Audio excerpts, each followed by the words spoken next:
Patay ang isang miyembro ng PNP Special Action Force matapos barilin ng kabaro sa loob ng kampo nito sa barangay Tarasi, Poco't, Camarines Sur, Martes. Kinilala ang 31 anyos na biktima na si SAF Patrolman Rodel Aberido.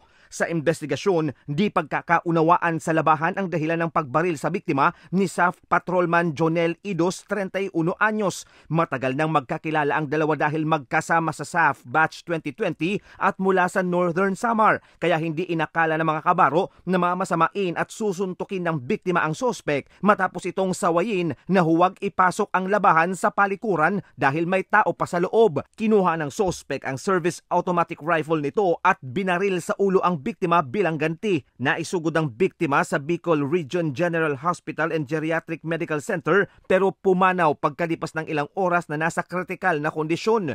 Ayon sa Sipocot Police, na ipaabot na ng pamunuan ng 92nd Special Action Company 9th Special Action Battalion sa pamilya ang sinapit ng biktima. Ayon naman kay Camarines Sur Police Spokesperson Police Captain Liza Jane Alteza, bukod sa kasong murder, mahaharap ang sospek sa reklamong administratibo na grave misconduct.